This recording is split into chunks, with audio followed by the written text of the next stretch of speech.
Thank you very much for coming. So I've been involved with kids who are on the streets in the worst matzavim for about 15 years. And therefore, my perspective is coming from a very extreme place. I don't do chinuch, education. I don't deal with kids going off the derech. I really work with what we call, I call it stage 4, when everyone gives up, when we tried all the regular things, it's not working. When you're dealing with pikuach nefesh situations, not only do regular things often not work, they often make things worse. So I apologize in advance if what I say sounds extreme, and I hope that you'll forgive my passion. 15 years ago, when I jumped into this somehow, it's a whole story why. I didn't have a son or a brother. Mamash Hashem sent me this idea and no training. At that time, Klal Yisrael started having this off the derech thing. People started getting involved. And since then, it turned into mamish an epidemic, pandemic. Ein bias, ein mishpacha, asher ein sham meis. 20 years ago, 30 years ago, when we grew up, there was no such thing. A kid should do drugs. A Jewish kid should do drugs. A kid should go off the derech. A yid should be in a psych ward. It was very unheard of 40 years ago. And now this is something we all hear. The psych wards are full of Jewish kids. In the whole America, every psych ward, you'll find Jewish kids in psych wards. Tremendous amount of pain. Tremendous amount of kids going off the derech. Unheard of when we grew up. Things are changing at a rapid pace. There were always yichidim, like Rav Moshe, like so many people, yichidim that rose to the challenge. In CHABAD as well. Many yichidim that rose to the challenge of helping people with a bigger heart, maybe, Mesiras Nefesh, a different understanding, a different way to look at the broken child. There were Rabbanim, like you have here, who had a different understanding. That sometimes things have to be different in certain situations. But Rabbi say, there's no way for Yechidim to be able to help this problem. It's like a massive attack on an entire city, with a couple of triage, a couple of doctors putting together, doing operations. It's impossible. We need an army. We need an army of thousands of trained men and women who are expertly trained, and it's in their kishkis, in their DNA. 5 points. 1, that these people really truly believe that every single yid is a chelik elakam yimal mamish. That every yid is be'etzem b'pnimiyas nafshay is good, and that we may never give up on any yid, regardless of any situation that they're in right now. A lot of people don't know this. Now he's a drug addict. Now he's a Mechal Shabbos, tax deduction, write-off. There are certain people who are trained, b'pnimiyas nafshay, of the people, that in this person, regardless of their situation, we're not going to give up on you. 4, that we are ready to be moiser nefesh, ourselves and our families, to save any Jew anywhere at all costs. And 5, and that this important mission comes even before our own ruchnius. And we don't have time and resources to start training people to feel this way, and to start ingraining these concepts into new people. And I was just so bothered. Where on earth are we going to find thousands of people who have this belief system? And then it hit me. Chabad. It's you. You have all been trained for the past 50, 60 years for this task that is before Klal Yisrael, that we need you right now. Meir Rabbi say we have kids from homes who are scattered all over the world, in rehabs, in psych wards, in boot camps, running away from home, in the streets, in the parks, at the lakes, walking around India, walking around different parts of the world trying to find themselves because they're so lost. The scattered al arba kanfei sa'aretz. Who is going to save all of Klal Yisrael's from kids who end up that way? There's one organization that is literally everywhere. And Klal Yisrael is relying on your infrastructure. And you must make sure that wherever a Yid finds himself, in any matzav that he or she is in, that you, dear shluchim, will find them and save them. And this is a very difficult job. And it's very difficult than the kiruv that you're used to. You know, people say that saving our kids is called kiruv kroivim. But I think they're much further away than the rechaikim. It's kiruv of the harbe yoser rechaikim mikol rechaikim shabaylam. Why? You can go over to a kid who grew up not from and you could say, here, shake this. Shakes this. He says, oh, that was fun. Doesn't hurt. I have no trauma. No PTSD happening here with this lulav. That's fun. No negative association to Yiddishkeit. Hey, come over to my house. We're going to have a beautiful Shabbat meal. And he comes over and he says, wow, Shabbat is great. We only have this once a year, Thanksgiving. You guys have this every week with your families. This is beautiful. I'll tell you a story. When I opened Home Sweet Home, so after they would be in this house, it was 5 minutes away from my house, and then Shabbos, the home was closed, they came to me for Shabbos. And the first few weeks, they would come to me, trying to get them housebroken. And my kids, like my son Tzvi, who grew up with this craziness. And in the first few weeks, Shabbos at the table, these kids who were from the streets, mamish, would say things that we don't say anywhere, let alone a Shabbos table, would act totally inappropriate. They would go out, after the challah, they would go out for a walk, and after the fish, they would go out for a walk, and after the soup, they would go out for a walk, and my kids grew up from 4 to 20, and at 7, 8, 9 years old, they would say, why do they walk so much in the middle of the meal?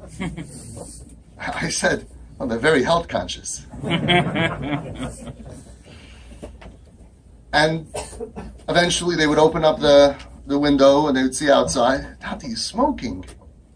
Yeah, he's smoking. Yeah. And we're going to make them from. And we did. But these kids, they all have negative associations with Yiddishkeit. So after a couple of weeks of coming to me without getting any pushback, so I would start sending them to friends. And I had a friend of mine, a very chashuv Talmid Chacham, and he lives a block and a half away from me. I would send them close by in case there was some kind of a thing. And this guy didn't tell me. He's in Kiruv. And he's working on a boy from Atlanta, Georgia, for 2 years. 2 years. And after 2 years, since he got him on a college campus in Bashert and through one of these programs, he's coming to this guy for Shabbos, for Shabbat. First time. And this Chacham says, perfect. I have a Baal Tshuva coming, for the potential Baal Tshuva is coming after 2 years of learning on the phone. And Avi's sending me one of his guys from Home Sweet Home. What could be better? Double the income, right? One expense, double the income is going to be great. So he's sitting there with this guy who's like, this is amazing. Shabbat, candles. He's watching the mother light the candle. He says, this is spiritual. I've never seen anything like this before. And Moshe from Monroe is like, all right. And they're sitting there by the soup. And this guy is sitting here, and the host is sitting here, and the whole family, big, beautiful dining room, full of people. And Moshe is there, and he says, Shabbat is just amazing. And Moshe says, Shabbat, beep! And my friend was eating the soup, he goes, all over the place. What? What do you do? What are you saying? Because Shabbat is the worst day. This is Shabbat. This is stupid. You know how bored I am? I sit in my room watching movies. I can't go outside. I can't smoke. I can't this. I can't carry. This is stupid. This is ridiculous. You have to sit and you have to this. Okay, there goes 1 year of the Kiruv work. There's still hope. There's still hope. Another half an hour passes by after the main dish. The guy looks up and he sees a picture of, I don't want to say which Rosh Hashiva it was, very holy. And he says, that's your rabbi? Wow. This rabbi is so holy. This guy goes, all rabbis are molesters. There goes the other year.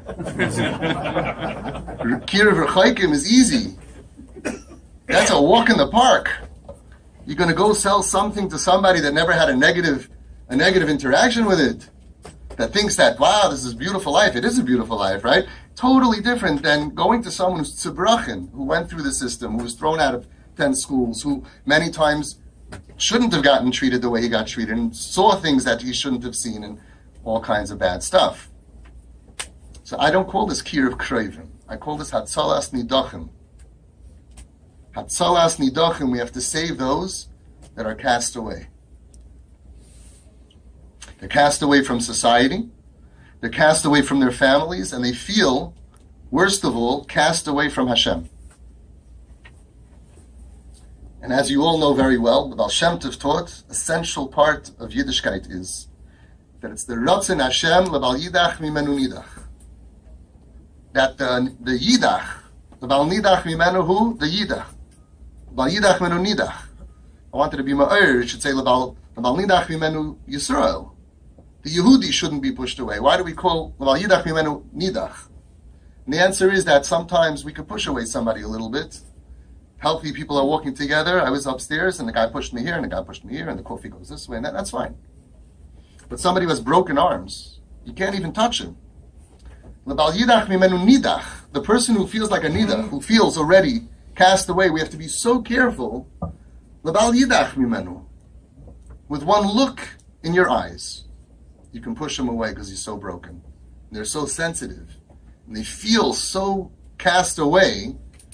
And when you deal with a nidach, it's different than when you deal with a regular kid or a regular anybody, a healthy person. You can make a joke at their expense, all kinds of different things, but not with a person who's walking with crutches and he's shaking, and you're going to go over and go, hey, how you doing? With your arm around him like that, you're going to break his arm. We have kids who crush, break, because they go to a simcha and the guy comes over with a big smile. Hey, oh, whoa, that's an interesting haircut. Chacham, lebal yidach mimenu nidach. You see someone who's not happy, thriving, successful, you have to look that this person feels different, feels cast away. And you can't do the same joke that you would. It's like, your mother's earring, you liked it? Wow, brings out your feminine side. You can't do that. That's not going to help them. It's not going to make them like us. It's going to be another story. Like a kid told me, he's already 30, that he went to a simcha and he had one of those brilliant uncles who went over to him to tell him how it's not too late to do tshuva, the Eibishter wants you to come back tzurich, this is not the way to dress, it's not the way to come, it's like good stuff, yeah? And he left and he got drunk and he almost killed himself. And this is a kid who tried to murder himself 5 times already, who this person coming over doesn't know one thing, not one thing about his pain, but he knows how to fix him. What you need to do is start using the tools and the training that the Rebbe instilled into you to deal with Kiruv Rechaikim, and to use this training and this passion in this new field of Atzalas Nidachim. Or as Avremel taught us a long time ago, no Jew will be left behind. And I'm referring to 2 categories. It's also Meichel Zayin, where I see that there are weakness in Chabad. I'm not here to criticize. I would never be one against such a big room of people. I'm not stupid. 2 categories. Number 1 is to learn how to apply your training, the training that is in your DNA, that you will die for, and to apply that training to your own children who are struggling, despite your own pain and embarrassment, because that's the Nisayan. You know what to do with Yanim's kid. But when it's your own kid, all of a sudden the whole training, out the door. Like you all know the story with the cat and the mouse, right? With the what happened to all the years? What happened to all the years of training? And every Yid is good. All of a sudden your own child does something or is struggling in a bad way, and you throw him out, you cast him away, can't look at you. So the first step I want to talk about is the Shluchim and the Hasidim of Chabad, along with the rest of the world, is applying what you already know to your own children. And the second part is to apply your training to reach not only Jews who were not frum, who were born not frum, but also to the Yiddish Kinderlach who went off the derech, Despite the nisayin, what's the nisayin for them? The feeling that you have that they should know better. And despite that they come across many times as lahachis, angry, rebellious, and antagonistic. It's a different feeling. You can go out into the middle of who knows where, and you open up your little sign, and people are coming in for drinks. There's no negative feelings. All of a sudden, this kid comes in, and he's looking at you, and he hates you, and he's anti-you, and you have to use the training in spite of those feelings that they're giving over to you and that you feel towards them. I know his father. I went to yeshiva with his Zayda. He went to our system. How could you talk like that? It's not going to help you. So I'm going to read to you a letter that the Rebbe wrote to us. He wrote it in 1964. I guess the postman is a little delayed. And as I read the letter from the Rebbe, I'm sure you will know it, I want you to think about how this applies to Atzalas Nidachim. It applies Avada to Kira V'Chaikim. And I want you to think about it, and as you listen to his holy and passionate words, as he pours out his heart, literally begging people to care about the lost Yidden in America, who will be lost forever, and all the dairis if we don't make an effort to get them back. Please keep in mind how this applies to our own Yiddish kinderlich, kids who grew up in full families, who are a lot farther away than what the Rebbe was talking about. I know that some of you feel that the Rebbe writes to you and speaks to you and talks to you. And last week, the Rebbe spoke to me because I got a lot of stuff from people out of the blue. And last week, I got this letter sent to me. And I said, wow, he really does write. It's not a joke. I mamish feel like the Rebbe sent this letter because you need to hear this. The house is on fire and our children are inside. 1. I took out some parts that are not negeya, but I didn't change the words too much. There may be valid differences of opinion among men as to what activity or interest in the daily life should have a priority over others. But this may be justified only in normal circumstances. When an emergency arises, however, all theoretical differences must be put aside in order to deal with the emergency. To illustrate my point, it is one thing to debate what type of house, if it caught on fire, is worth saving, or by what method, or by whom. It is quite another thing when one is actually facing a burning house with people trapped therein, old ones, younger ones, and children. At such a time, there can be no differences of opinion as to the imperative need to fight the blaze and save the trapped ones. This is the duty of everyone who is nearby, even if he is not a trained firefighter, and even if those trapped inside the burning house are strangers. The obligation is immeasurably greater, of course, if those inside are one's own relatives, and especially if one has had experience and has been successful in fire extinguishing activity. Where a doubt exists as to what is good for an individual or a group or a nation, it is sometimes quite illuminating to consider what the enemy desires, especially if the enemy has shown persistent effort to attain his end, for then it would be clear that the opposite of what the enemy desires is good for that individual group or nation. That's the second point. You want to know what's good for us? Look at the enemy and do the opposite of what he wants, said the Rebbe. In our generation, we have seen with our very eyes what the arch enemy of our people, Hitler and his followers, Yimach Shemam, desired, plotted, and unfortunately succeeded to a considerable degree in regard to our people. He made no secret of his fiendish plan. His avowed intention was to exterminate the Jewish people, and above all, to eradicate the Jewish spirit.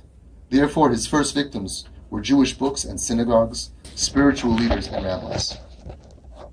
There are several methods whereby our enemies hope to attain our annihilation, God forbid. To Hitler's twisted mind, the obvious method was simply to send Jewish men, women, and children to the gas chambers and the crematoria. But the method of spiritual cremation, involving not the Jewish body, but the Jewish soul, is just as devastating. The crematoria, where Jewish bodies were incinerated, are a thing of the unforgettable, horrible past, thanks to the grace of the Almighty. These butchers were stopped before their work of destruction reached its goal. But the spiritual crematoria, where Jewish souls are being consumed, are to our great distress still ablaze and more fierce than ever. The house of Israel is on fire, may God have mercy, and the generation, as things stand now, is largely trapped. You are surely not aware of the dry statistics of intermarriage and assimilation in this country, and we will now add overdose and suicide. And the situation is similar in other countries. The subject is too painful to contemplate, and much more so to write about at length. In a sense, the danger of spiritual crematoria is graver than that of physical genocide, for the heinousness of the latter, physical genocide, can be understood without too much philosophical inquiry. Nobody debates that.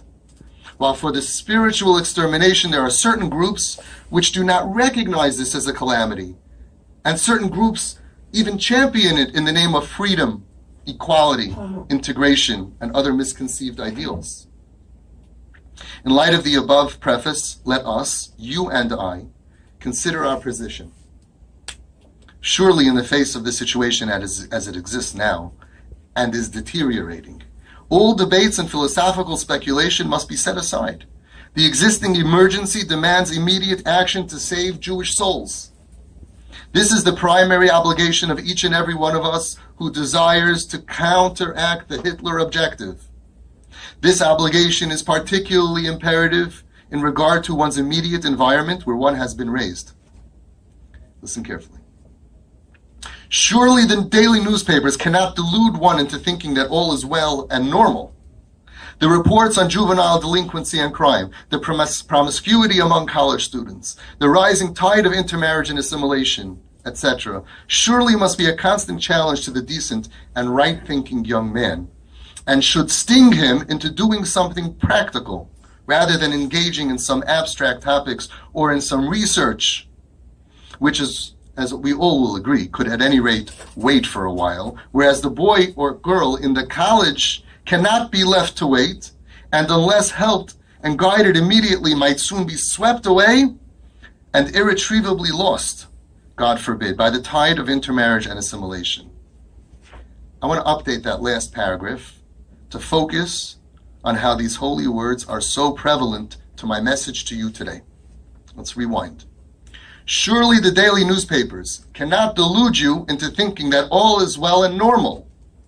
The reports on our Kinderlich, who grew up in frum ehrliche homes, who have fallen to a state of juvenile delinquency and crime, the promiscuity of our ex-yeshiva students and Beis Yaakov Meidlach, even students who were taught in this building, the rising tide of intermarriage, assimilation, the rising tide of drug overdoses, and suicides from Yidden who grew up in frum homes.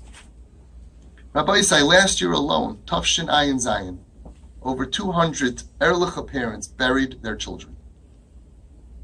Under 35 only in America. 47 suicides, and the rest deaths of drug overdoses. Unsere Yiddische Kinderlich. Almost 4 a week. We have a mathematician here, thank you. It's getting worse. How many more tried to kill themselves but didn't die? You could tell me. Hundreds. There's no number. There's no number. How many more that tried but we don't even know about it? A boy told me that one night his pain was so great that he took all of his pills, all of his medication, he drank all of it, and he lied down in his bed. Goodbye, world. By some miracle, he woke up the next morning at 7 o'clock in the morning. He got up, said, felt pretty good. So I took a shower and went to work.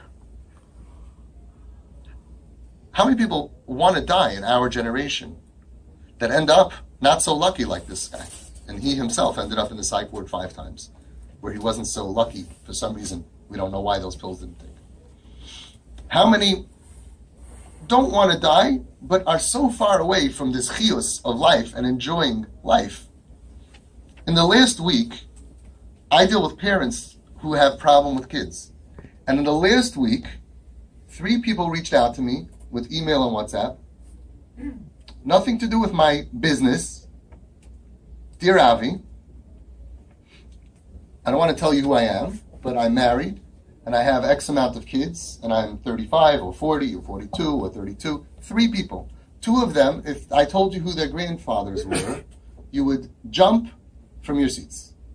G'daylei olam, 2 of them, but within 3 days.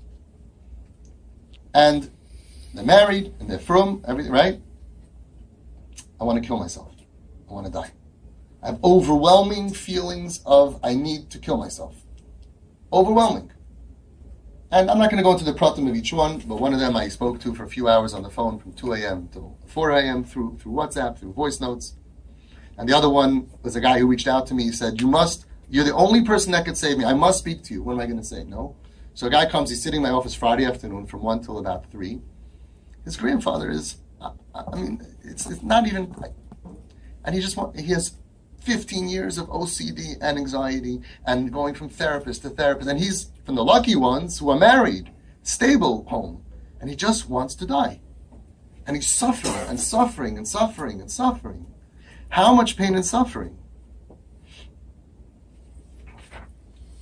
The Rebbe continues, surely this must be a constant challenge to the decent and right-thinking young man and should sting him into doing something practical rather than engaging in some abstract topics or in some research, which, as we all agree, could at any rate wait for a while, whereas the boy or girl on the street, in the parks, in the rehabs, and in the psych wards cannot be left to wait, and unless helped and guided immediately, might be soon swept away and irretrievably lost, God forbid, by the tide of death and destruction. Says the Rebbe, point 3.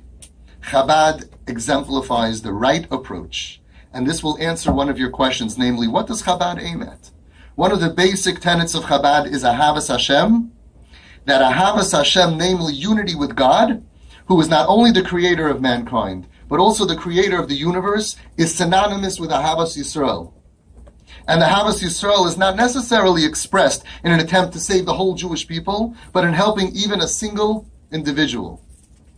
Remember, he who saves one soul is deemed to have saved a whole world, our sages declared.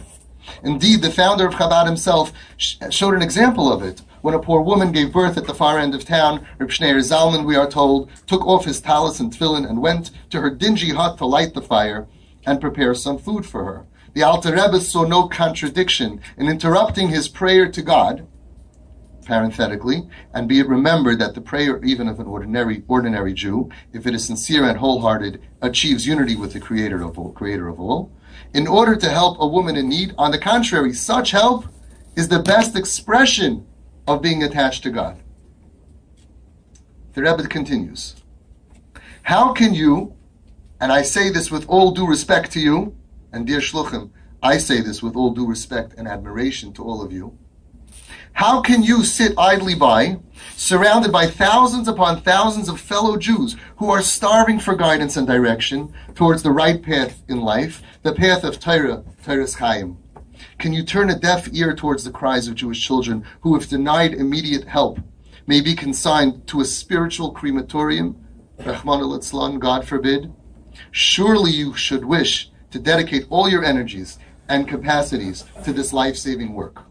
It is my prayerful hope, says the Rebbe, that from now on at least you will open your eyes and heart to what I have said and written to you, that you will, without further procrastination, fully utilize the gifts and capacities which divine providence has bestowed upon you. He must have been writing to somebody like you, with talent, who he believed in helping to guide Jewish children and adolescents towards the path of Torah and mitzvahs, to help save them from the clutches of complete assimilation, and we can add physical, psychiatric, emotional, and spiritual death, Rahman al-Itzlan.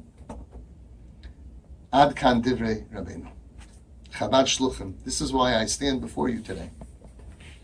You are the hope of Klal Yisrael. The eyes of all of Klal Yisrael are on you. I would have thought in all the communities there would be kids who are thrown out of home, kids who are rejected because they don't fit in, but that everybody would know, not the kids of Chabad.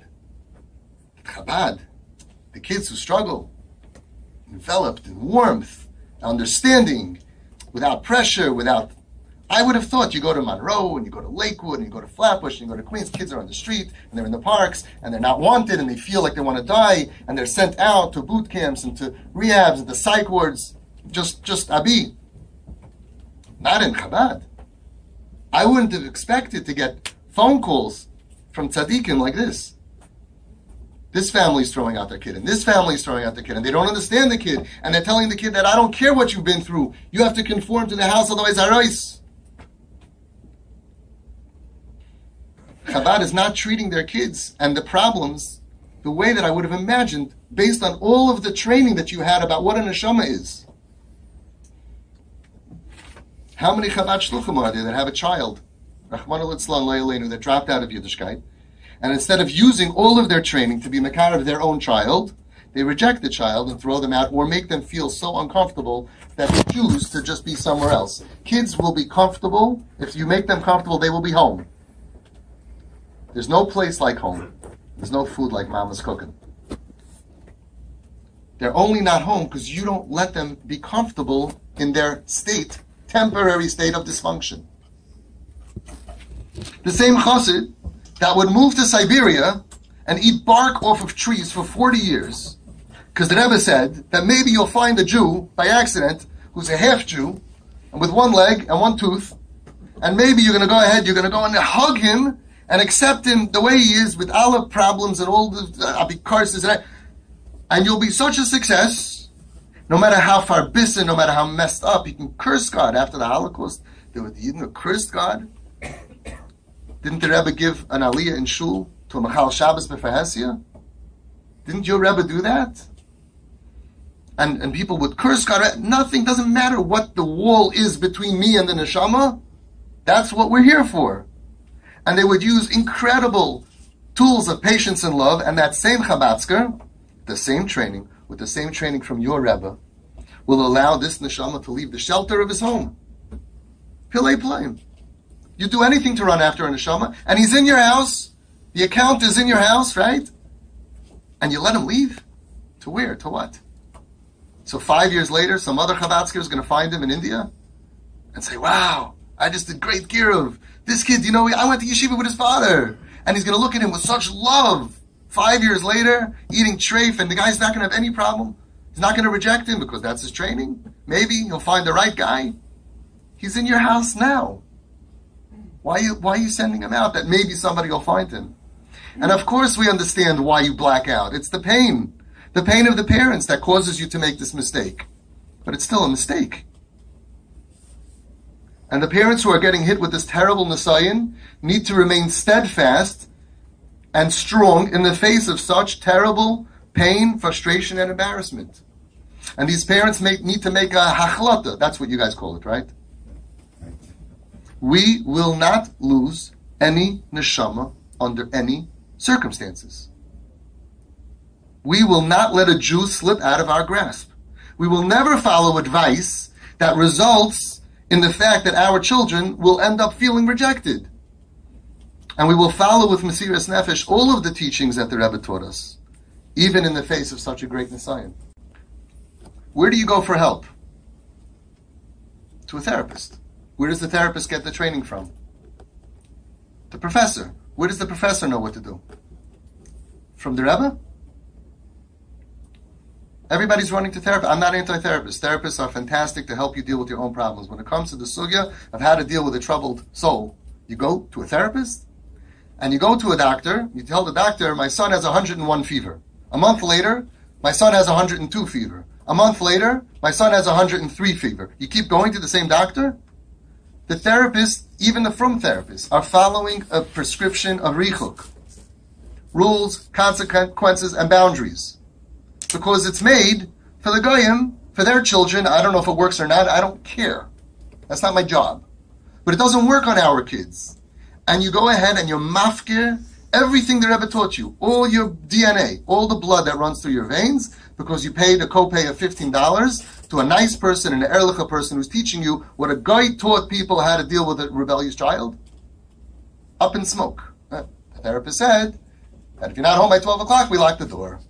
The therapist said, if you might use money, for something that we don't approve of, you're cut off. And then, if it works, gewaldig. I am not pro or anti anything. If it works, it's good. If it doesn't work, you go back to the same person for advice until it comes to a matziv where they tell you, call up, what do I do now? I can't help you. Call 911. Call Moshe Feg. I don't know. What do you mean you don't know? I'm following you for 4 months over here. I'm following you, and every time you tell me to lock the kid out, what do they think? I want to hear the story. I want to hear the story. The kid said, F you, drop dead. Sorry, I'm talking like this. If you can't handle it, you're in the wrong room. With Shem Malchus. F you, drop dead. And you say, yeah? You're not going to talk to me like this? Get out. And you know what happened? The next day, he knocked on the door. I'm sorry. I'm better now. And he got better. I want to meet the case. I want to meet the success of the method. I want to see what happened. I want to meet that kid. You ever meet that kid? Anybody here ever meet that kid? The kids who want to die? People did that? Oh, you want to try it? I don't mind. But don't do it forever. I want to meet the kid. If you're not home by 12 o'clock, we lock the door. Lock the door. It's freezing outside. They're outside on a park bench. The next day they come in. Please let me back in. I'm so cold. And from then on, they're a good boy. I want to meet the kid. I want to meet the kid who told me, from the millions of drug addicts since Brias Ha'olam, I want to meet the kid who says like this. I got thrown out of yeshiva, and so I went on the street and I got some drugs, right? So I took money from my parents and I was buying drugs. And then I got more money from my parents. I got more drugs. And then I was doing so much drugs. And then my parents went to somebody for help, and they gave amazing advice to them. And they said, we're not giving you any more money. So I had no more money, so I stopped doing drugs. And I'm clean now, 6 days and 12 hours and 42 years, because otherwise, they would, and all my friends, they're still doing drugs, so their parents enable them. The parents give them money, of course they're going to do drugs. Me, I stopped cocaine. I didn't do drugs anymore because I had no money. I want to meet the kid who I go to him in the park on a Friday night while he's having a cigarette. And I say, where's your iPhone? Where's your cell phone? And he says, Chodnisht. Why not? Because my parents don't give me money. Go outside. They are so enabled. They have their drugs, their money, their phones, their everything that they need. If you don't give it to them, you're getting it from somebody else. But what do you lose? The whole only thing that can bring them back to life and to Yiddishkeit, the relationship. And you lose it over what? And then when the parents become weak from the pain of the test, the family needs to give them chizuk, to stay strong and not let any neshama slip away from them. So how come we have families in Chabad who tell me that they're being pressured by their parents and by their brothers and sisters and all other people around them to throw their kids out on the street if they don't conform? The parents have a lot of pain, personal pain from the pressure and embarrassment. What's your excuse, uncle, son-in-law, to tell somebody, lose your child? Where's your nisayon? Doesn't that go against the very basics that your Rebbe taught you? How come many of the extended families have abandoned these kids after they were thrown out? Why aren't you chasing them down? Okay, he's in Idaho, he's in whatever. You're an uncle, you're a cousin, you grew up, you're a friend, you were in the same class. Why do you let them go? Let's say the parents had to, or they made a mistake. Why do you abandon them? What are you thinking? You have his number, it's your achrayus. I can't call him, I don't know his number. He's in your Rolodex, in your contact list. You let him go? Slip away? Dead to the world? What's going on? Imagine if every single person that this kid knows, big families and principals of the schools and the other kids in the class, he knows 200 of you. Imagine if everybody would continue calling the kid, regardless if you could help or not. I care about you. What's doing? Are you hungry? What's happening? How could anybody from Chabad, with all your training and your DNA, ever reject a Yiddish child? How could a Chabadsker ever give up on a Yiddish kind? I can't figure it out. One of my first Chabad families came to me 8 years ago for help. Their daughter, Nebuch Leilenu, was off the derech, and she didn't agree to dress tzniustik in the house. And they told her, if you can't conform to the rules of tznius, the rules of the house, you can't live here anymore. So she moved out. She ended up living with a guy. Who gave them this insane concept that if you can't be good right now, today, and you can't conform to our standards, which usually comes because of pain, they usually have good reasons, that we will push you away, even if they have bad reasons, I don't care. Right now, you can't conform, arais. Who gave them this insane idea? That we will push you out of our home, even though we know that it will only cause you to get worse. Why are we doing things that make them worse? Abi, we have to do something. Somebody told me, are you going to do nothing? Do you know how hard it is to do nothing? Do you know how much you're doing when you do nothing if the other choice is to do kares? You know how much it takes of growth of parents to do nothing? And that's not what we do, but halavai, just do nothing. Yeah, do nothing. You're doing nothing? No, I'm not doing kares. I'm not throwing away. I'm not losing a child. I'm not giving up on a Yiddish kind. Is that called nothing? I'm keeping a kesher with someone. So when they're healthier, I'll be able to go visit them, and I'll be able to one day have a kesher with them, keep them alive. It's nothing. When the other choice is kares, you choose kares because it's called doing something. Okay. So the irony was, for this family who threw out their daughter, was that they're into Kiruv, right? So they have every Shabbos between 8 and 16 girls at their Shabbos table who dress a lot worse than their daughter was. But that's Kiruv. So that we have to do. And their daughter, they threw out of the house. And yes, there's that taina that we have. Well, she should know better.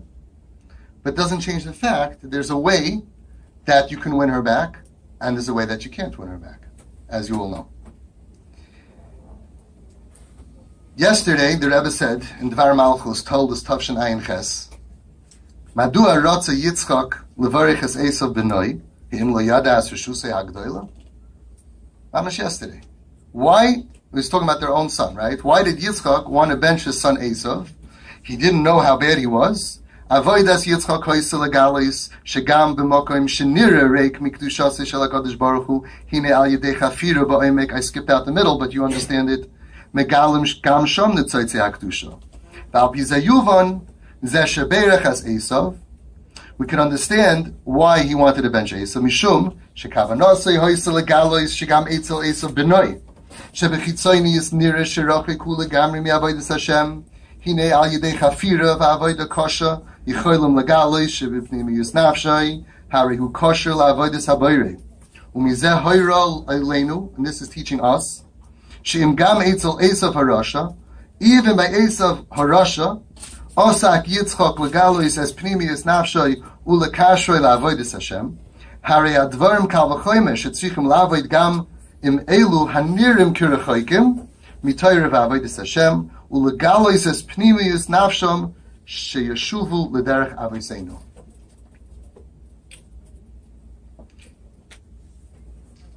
My experience from parents who have come to me and from their Rabbanim is that we're not doing a good enough job for the Hatzalas Nidachim situation. We have a lot of sayings. You can't enable is a saying. What about my other kids? We'll answer it, but it's a concept. We have to stop saying things that sound smart but don't work, and we have to start doing things that will, be'ezus Hashem, give us the results that we want. And yes, there's a learning curve to take on a new mission, because you can't be mekarava from kids by mentioning anything about Yiddishkeit, because it pushes them away, so it's very hard. Your training is, you go over to someone, put on tefillin, shake a lulav, but with our kids, it's not going to lead them back, because they know all of that. They're just farbisin, they're bitter. Something happened to them and turned them off. Many times, child abuse, trauma, learning disabilities, other bad stuff. But everybody who's dealing with the kids on the street knows that by the time they got there and we tried everything normal, that means that there's something mamish bothering them. They're in pain, which is why I call them kips, kids in pain. And once they're in that matzav, the delicious Torah, to them it tastes bitter. So the trick is not at that point to offer them something that they feel tastes bitter, because they shouldn't take it then. It's going to prolong the bitterness. They're going to say, oh, let me try this. Yeah, it's horrible. It's not going to work. The trick is to heal their bitter taste buds, so then they'll enjoy the delicious Torah just like you do. the Slanim Rebbe, and the Siva Shalom Schusi Yagan Aleinu, who, by the way, was a Rosh Hashiva in Lubavitch, says as these words: they couldn't drink the water in Mara ki marim heim, because the water was bitter. Says the Rebbe and the Siva Shalom, Loisha hamayim hoyu marim ki marim heim.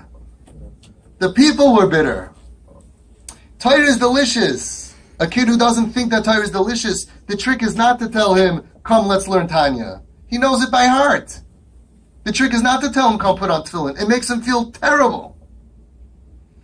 I worked with a kid who was molested around the time of his bar mitzvah, when he started putting on tefillin. And the smell of tefillin triggers his trauma. So by the time I met him at 17 years old, he was already in Gansen, off. Terrible story. But on the way, between 13 and 17, he was in yeshivas, and he got thrown off. And he tells me, I was in yeshiva. Do you know what 300 pair of tefillin smells like? No, I don't know what it smells like, I don't know, tefillin. How much pain he had? Is he chayiv in tefillin? The Eibishter wants him to put on tefillin now? He can't. Pashut like that. How are you going to get him to love tefillin? By telling him to put on tefillin, it's not going to work. Baruch Hashem, he moved into home, sweet home. After several months, he was healthy. Mamish, nisim in a place. And he said, okay, Sunday I'm putting on tefillin. He gave himself a few days. The Eibishter was chayin and das, and Mamish siyata d'shmaya, Matzah Shabbos. I went ahead and by besamim, I had an idea. I took my besamim and I filled it into a mesh bag, and I put it into his tefillin bag. I didn't tell him. The whole night he was sittering. For him, it's a trauma. He was severely traumatized by his bar mitzvah time. And the next morning when he opened up the tefillin zakel, the whole room smelled of besamim. And he was able to put on tefillin. He puts on since that day.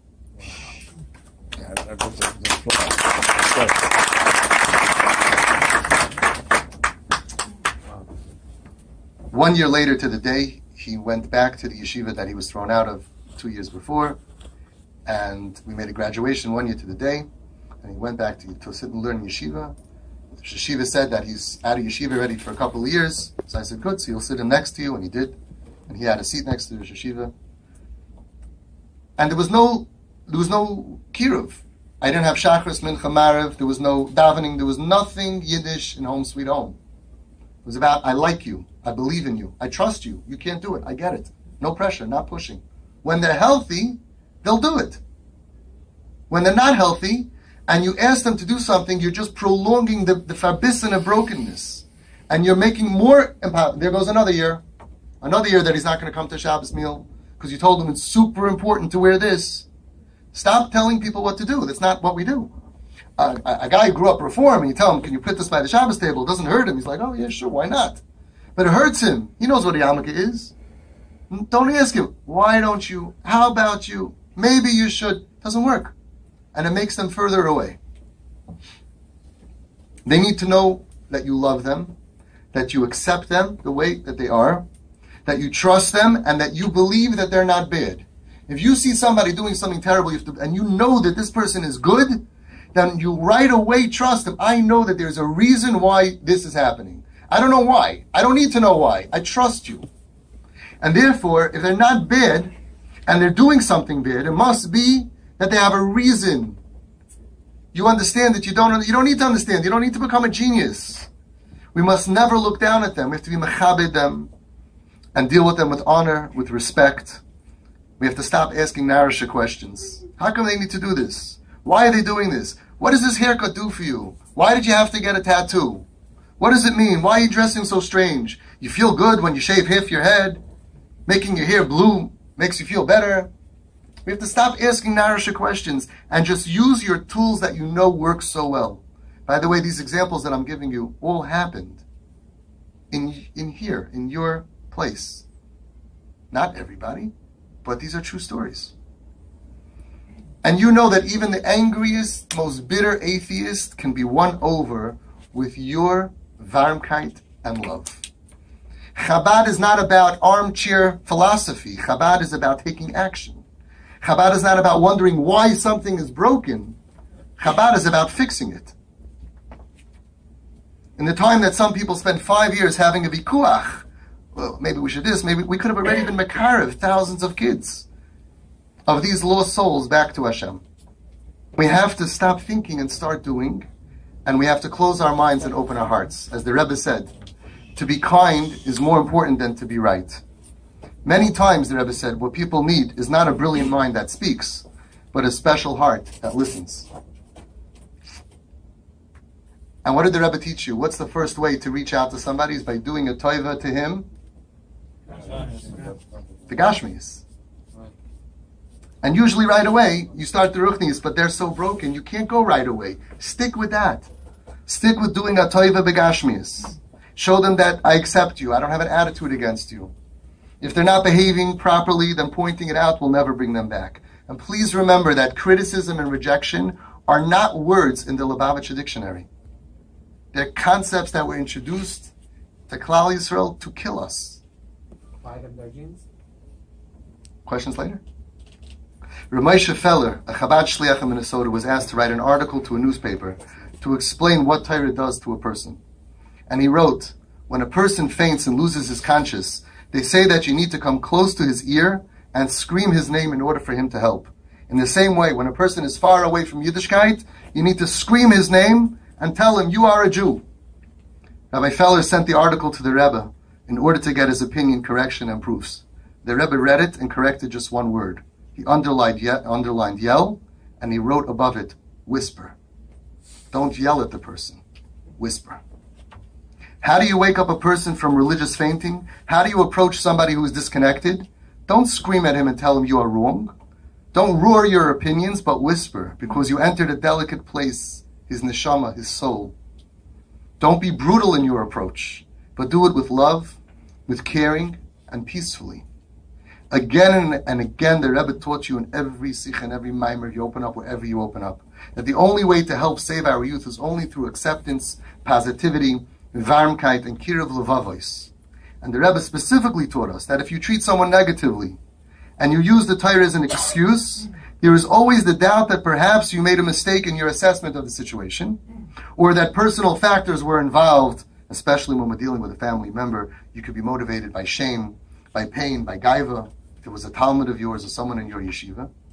But the Rebbe said, whereas if you do a favor for a fellow Jew, it's off your shoulders and you have nothing to worry about. You certainly performed an act of Ahavas Yisrael, brotherly love, and you fulfilled the commandment of Ahavta l'reacha kamoicha, which is also a vehicle to attain Ahavas Hashem. What is Ahavas Yisrael? Does it really mean to love every single Yid? Are we supposed to love even a Jew who sins? Can love itself without musar, rules, consequences, and boundaries influence a sinner to change his ways? If we show them love without asking them to change, without fathering for them that they must change and they must conform, won't they just feel comfortable the way they are and never change? These are the questions that the Rebbe asked the Frierdiker Rebbe. And he said, I am nice to everyone who comes to the Merkaz, even those that are lacking in proper level of Yiddishkeit. And perhaps if I show them acceptance, said the Rebbe, they will think that they're okay the way they are, and they'll never change. So many people say, what do you mean? You're just going to show them they're okay? You're going to buy them their jeans? You're going to buy into them? You're going to show them we accept you? As if you're okay? Why would they ever change? If we make them comfortable, why are they ever going to become better? It's a good question. That was the Rebbe's question. And the Frierdiker Rebbe told him, he said that when a child is born, the parents, their hearts have 100% love for this child. Bursting with love. So what happens when another child is born? The Eibishter gives them more love. They have 100% love for another child. And then another child, and then another child. The Eibishter gives you a full love for every single kid that you get. So what happens if a child is sick? Suddenly the Eibishter gives you more love. There's more love that parents have, created by Hashem, that's inserted into a parent when their child is sick. Child has a broken leg, child has a machla. The love and the dedication of the parents, it's unbelievable. You thought, they can't love anymore. Oh yes, they can. Said the Frierdiker Rebbe, when you see a Yid who doesn't put on tefillin, you should look at him like his hand is broken. If he doesn't go to shul, he doesn't daven properly, you should look at him like his legs are broken. The worse that a Yid behaves, the more love and compassion You need to shower on him. What would the Rebbe say today? Look at these kids. Look what's happening around us. No, where did the Frierdiker Rebbe get this hadracha from? From the Alter Rebbe. It says in Tanya Perek Lamed Beis, I don't have to teach you. We could say it together. Havei mitalmid, I skipped a little bit. Havei mitalmid shel Aaron, oyev sholem, roidish, oyes habriyos, umekarvan l'tayr, loymar, she'afar achoyki mitayr Hashem avaydasai, v'lechein nikraim b'shem. Thank you. Tzarech l'mashcham. Rules, consequences, and guidelines. If they don't conform, you can't. Oh no.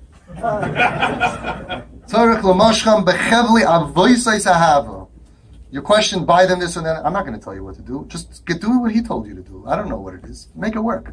How much love do you need to show somebody that you're going to control him with your love? You know how much love? That's not, I had a parent that came to me and the father says, I have no problem with my kid. And the mother says, you haven't looked at him in 6 months. Every time he's downstairs, you manage to go upstairs. Every time he's like, okay, bye, see you. Without me, you don't want to make him feel bad. You can't look at your kid. And he's telling you the only way to get to the kid is chevli avoisis ahava. Just tell me, if you go ahead and you're merachik and you put walls up because you don't conform, does it work? If you say to your child, I don't like the clothing that you wear and therefore I am not your parent anymore, financially you're on your own. Does that work?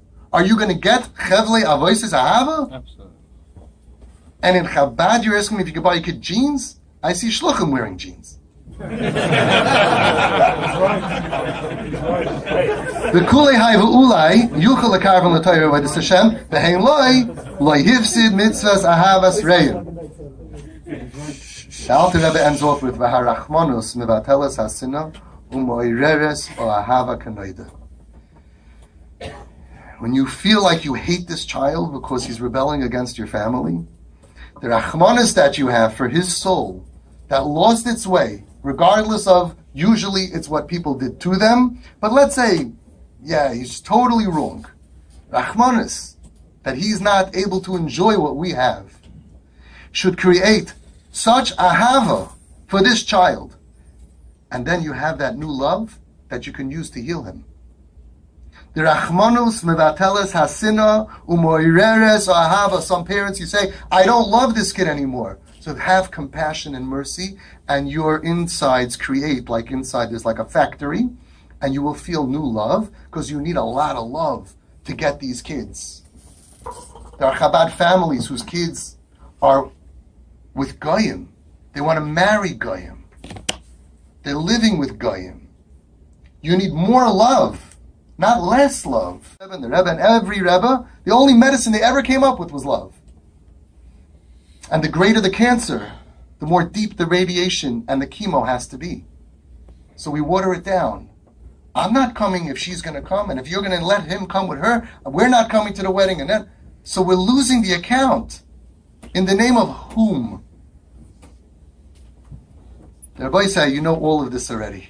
I can wake up any one of your 10-year-old children in the middle of their sleep and they can teach me word for word, they can say it. The trouble is that some of you, somehow, it became an abstract concept. It's not being utilized of Lamaisa. And just last week, a Chashav Rav of a Chabad shul called me about a terrible situation. There's a man in his Tanya shir. Every single day he learns Tanya with him. And he has a 15-year-old son who is totally off the derech and extremely suicidal. We don't have time to talk about everything, but it's not an accident that parents call me up about the he's Machal Shabbos, and then you start hearing about the bipolar and the borderline personality disorder, depression, anxiety. We don't have kids leaving the derech because they're having a great time out there. We have kids who are in a lot of pain. And the father refuses to stop being tough on him. The father refuses to be kind-hearted and understanding of him. The father refuses to smile at him. The father refuses to go to anyone, me, for advice. And when the Rav told the father, but you're going to lose him, the father said, if he kills himself, it's fine. I did all I could for him. I'm not mechuyev to change. I'm not buying him jeans. I'm not putting up with his mishigasin. And all of the rules of my house are not going to change in order to accommodate him. If he chooses to kill himself, he'll kill himself. I don't have a bad conscience. And then his marriage is falling apart because his wife breaks down and cries. How could you talk like this? He says, how could you talk like that? You want to lose all the other kids? You want the whole family to go up? He's learning Tanya for years and he knows exactly what the words say, but he didn't internalize the messages. He knows the words by heart, he just doesn't know it in heart. He doesn't understand that these are not just abstract concepts that you're learning. The messages of the Rebbes is a practical guide on how to deal with the broken neshamas. And this is why I'm here today. Today is the day that all of us in the world, and especially Chabad, must wake up and realize that just as we're mechuyev to look outward and search all over the world to find any Jew in any place, in any shape, and do whatever it takes at any price, with any self-sacrifice, to eventually bring them closer to Hashem, so too we must look inward to our own families, to our siblings' families, to our neighbors' families, and we must search all over our world to find any Jew in any shape. And we must do whatever it takes, at any price, with any sacrifice, to eventually bring them closer to Hashem. Any kid that struggles in a Lubavitcher family, from the first day of his struggle, should have 100 of you guys swarming all over them with hugs and love and being there for him. And we would never have all of this death and destruction. It would never happen. From the minute of struggle that you see that somebody is struggling, start to bake in the ahava. Start to realize the rachmanos. Start to have a network built around him. There have been too many deaths. I get the frantic phone calls from Shomrim and Hatzalah. I get those calls. How many of Chabad kids are in rehabs and in psych wards? And you may think, well, there are crazy people in the world. I have 300 families who have come to me in the worst situations. Be'ezus Hashem, B'li Ayin Hara, since parents stepped into me, not one parent ever put their kid in a psych ward. 2 or 3 years later, we don't have one parent with a kid taking heavy medication. All the diagnosis is gone. You can check it out. I'm not lying to you. Well, where's all the mental illness? Where's all the bipolar? How do you have kids? And I have professionals tell me it's impossible. 4 doctors give a diagnosis of bipolar, and 2.5 years later, all 4 of them are saying, we don't know what happened, but it's gone. Where's the depression, the anxiety? Where's all the suicidal? Where's all the cutters? We never believe on her. We never had one suicide. And we don't have ever that any parent that came to me ever called Shomrim. You ever get a call from one of my guys? Shomrim? Hatzalah? My friend opened up Shomrim in Flatbush. They have a domestic violence unit of 20 chevra, just for Flatbush. And what are they dealing with most of the time? Domestic violence between parents and rebellious children. I asked him, you ever get a call from a TP parent? Never. Never a kid? Shomrim, Hatzalah, psych ward? Never. Never? Never. 95% of these kids on drugs go clean without any rehab. No rehab. There's a small percentage that are mamish, they need it, and I push them there, and we support that. I'm not against rehab, and I'm not against therapy. Whatever the kid needs. But I tell them, yeah, send them to the psychiatrist. But you'll see the medication just goes down, down, down, down. 2, 3 years later, sorry, wrong diagnosis. We got the wrong kid. Coincidence? I just happened to get the 300 plus families that didn't have real diagnosis? Really? By the way, the best psychiatrists, not Stam, we had the best psychiatrists who diagnosed our kids from our group. We have 300 families. It's everybody. Any kid that struggles in Lubavitch should right away feel this extra love that the Rebbe was talking about. I beg of you, Chabad Shluchim, as the leaders of Klal Yisrael in the field of Kiruv Rechaikim, please become the leaders of Klal Yisrael in the field of Hatzalas Nidachim. And let everybody in Klal Yisrael look at you and learn from you. Let us all agree that today, Rosh Chodesh Kislev Tavshin Ayin Ches, that we officially declare Crown Heights as a rejection-free zone. And that every Chabad house in the world will officially become an Arei Miklat. That every Yiddish kind from any crisis, from any family in the world, will always know, if you are struggling, if you are in pain, if you feel like dying, if you feel like giving up, if you're on the bottom of the world, begashmius, benafshius, or berachnius, you are welcome in every Lubavitcher home. And you are welcome in every Chabad house, anywhere in the world, regardless of what you dress up like, what you look like, how you act, how you behave. And you will receive not only a warm meal, but a warm hug.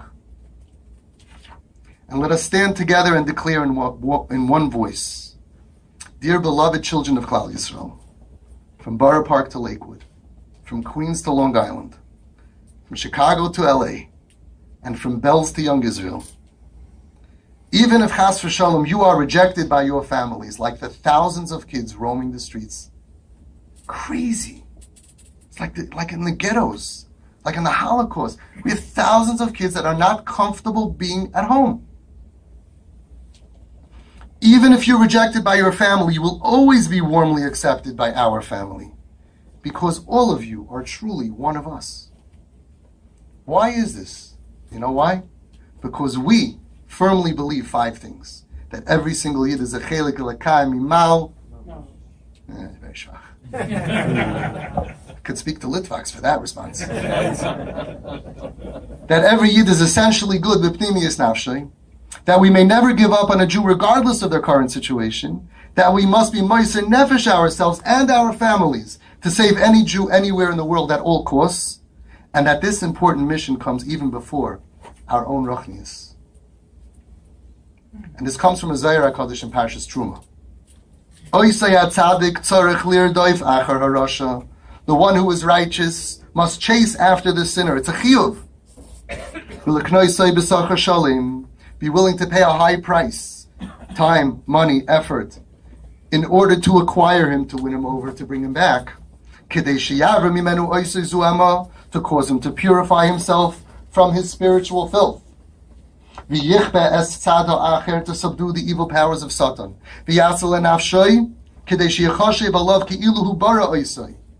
One who redeems the sinner is considered as if he created his renewed soul. I'm one person. B'li ayin hara, between Home Sweet Home and TP, I have 100 kids today, besides being alive, besides being home, besides being functional, besides being normal, who are shoyim Torah mitzvahs. 100. Each one of you can do that. I have nothing compared to you guys. This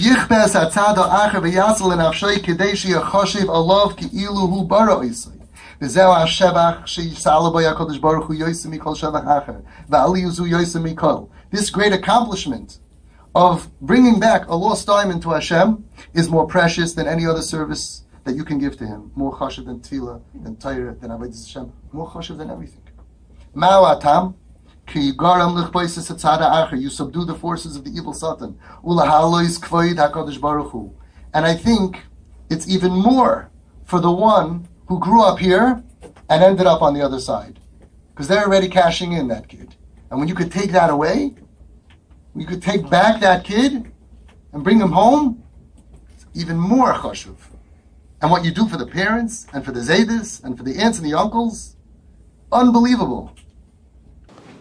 And that's what it says by Aaron, V'rabim Heshem me'avoin. He turned away many people from sinning. Afterwards it says, Brisi Haisi Itai. Says the Zohar, that's why Brisi Haisi Itai. Aaron and Moshe, he wasn't big enough? Why couldn't Brisi Haisi Itai? Because of his gadlus. No, it wasn't about his gadlus. He ran after V'rabim Heshem me'avoin. And like we said before, it was called Oyevas Habriyos. They weren't even acting like a human being. And he loved them. Oyevas Habriyos, he loved them. I speak to people like Ramosha, people on the street. We love these kids. They're lovable. As soon as you stop being anti them and having these ideas in your head that I have to control you and I can't give you and all of that stuff. That's all it is. It's just stuff. Ideas that come from Goyim. Comes from the Goyim. As soon as you get rid of that, you'll see how lovable, how sweet they are. Absolutely. Absolutely. Isn't it a coincidence? I go places, they say, you think every kid is good. So no, everybody on the street does. Everybody on the street loves these kids. And all the people who hate these kids, hate. Maybe they don't hate them. They certainly don't love them. They don't understand them. They're willing to lose them. They're willing to lose. You know what a guy said? So Alam ol gevena eruv rav. Yeah? Wow. There was always an Erev Rav. Listen, Klal Yisrael is doing very well. 10%. What? Willing to do kares? A friend of mine went to a place, I don't want to say where, and he met with one of the Choshev Askanim of the neighborhood, Choshev Askin, and he went there about whatever, and he's outside speaking to the guy, and my friend, who was a Rosh Hashiva, Chassidish, Tzaddik, and he's talking to this guy who's a Choshev Askin, and rollerblading by is three of our unser kips, kids in pain, with, you know, rollerblading with all that they look like, right? What they look like. And this guy tells my friend, we got to get the garbage out of this town. We got to get the garbage out of this town. The Yiddish and the Shema, garbage out of this town. My friend put his arm around him and said, Rabid, I have 2 such garbages in my house. He started off with the wrong guy. Oy, I'm so sorry, I didn't mean it. He says, no.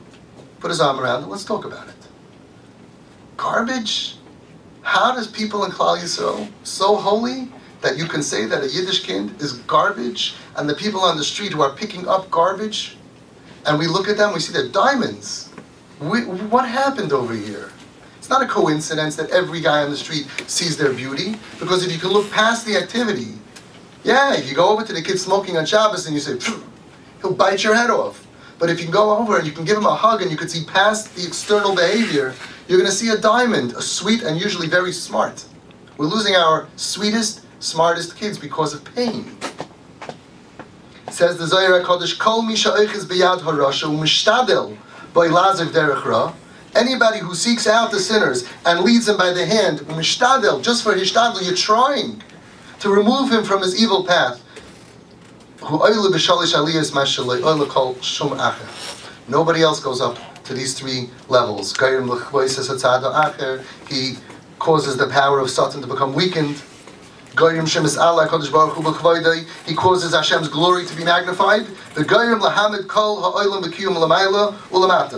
And he causes the entire universe to be sustained, upper and lower spheres, just by hishtadlus of trying. Haish has a cause of brisi hoise itay hachayim ba'asholim v'zoichel iros banav lebanim banim lebanov v'zoichel to see nachas grandchildren v'zoichel ba'olam hazeh v'zoichel olam haba, and he goes on and on of all the brachas that you're going to go up to the 12th highest level with the Rebbes over there, and they're going to go and you're going to go to the elevator and you're going to press penthouse, and they say, what are you doing there? You're Pash the Yid. He said, no. They come, the angels come, and they say, he tried to return souls back to Hashem. Penthouse. We all know that the Beis HaMikdash was destroyed because of sinas chinam. And we all know that the only way to be Zoicha is by rectifying the chet of sinas chinam with Ahavas chinam. You really want to bring Mashiach, right? That's what we're all about. You really want to bring Mashiach? I'm going to tell you how to do it. This is how you bring Mashiach. Satmar family came to me. Extremely Chassidish family. Not even the sheitel, the hat on top of the sheitel. If you wear a sheitel, you're off the derech. It's a downgrade.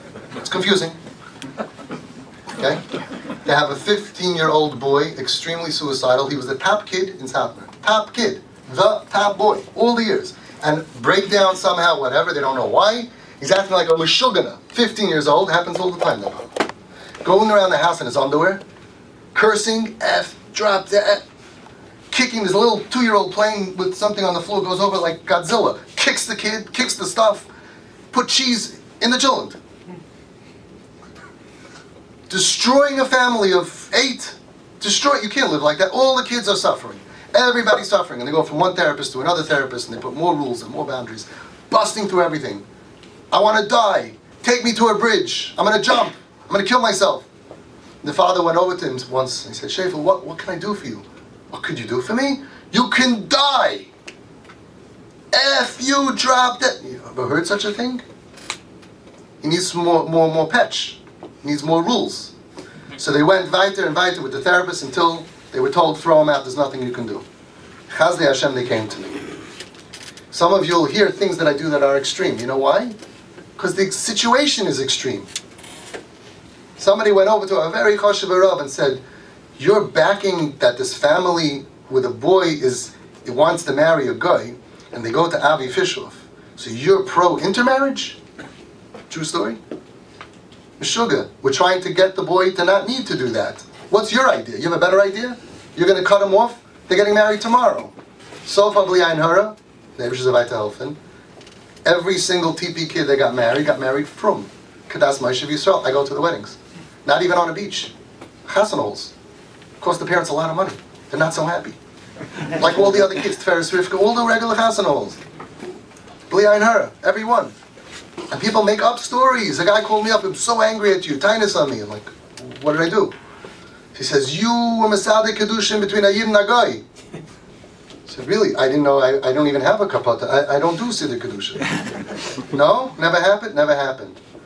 At least he didn't think I'm lying. You know, so he said, oh, I'll get back to you. Calls him back an hour later. You told a Rav to be Masada Kedushin a Yid and a Goy. I said, it never happened.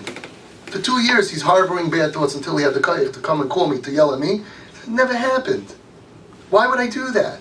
Every family that comes to me needs to have a letter from a Rav saying that the matzav is pikuach nefesh and the Rav is paskening every step along the way. If a Rav says you're not allowed to do something, we don't do it. How could it be that we're doing something wrong? So this family came to me. It's pikuach nefesh, right? We're all Rabbanim here, right? Is it pikuach nefesh? Okay. We did crazy things. Crazy things, right? But what happened? We built a relationship. A few months go by.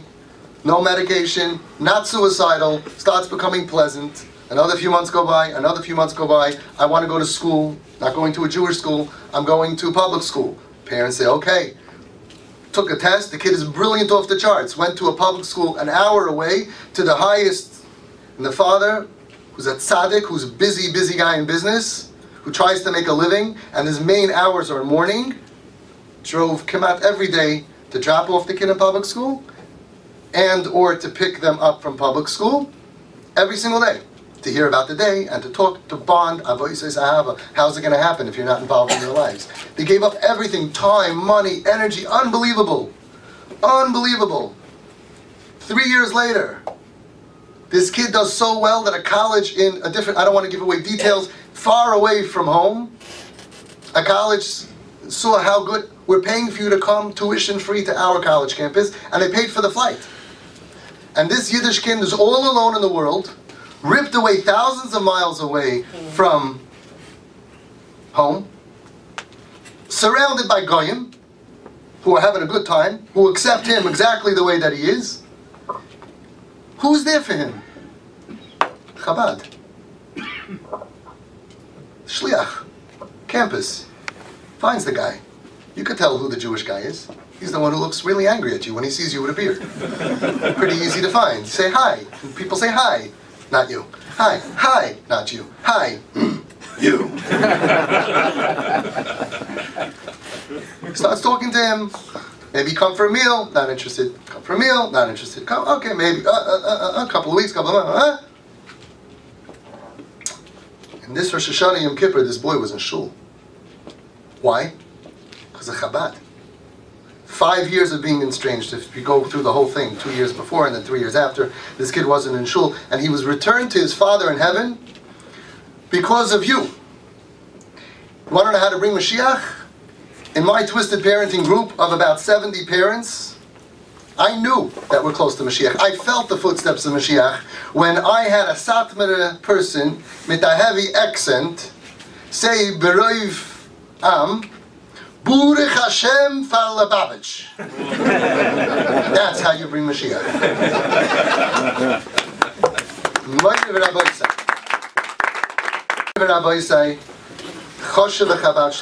Heroes of Klal Yisrael. The house is on fire. It's true. And many of our children are stuck inside. But there is hope, because you are an army of trained firemen. You will be the ones to return all of our lost children from Satmar, and from Bells, and from Young Israel, and from Flatbush, and from Modern Orthodox. You're all we have. And you will make the Rebbe proud as you rescue each and every Yiddish child. Me'ar b'kantvei sa'aretz. And you'll carry them on your shoulders to greet Mashiach Tzidkenu b'korev b'yameinu mamash. Amen.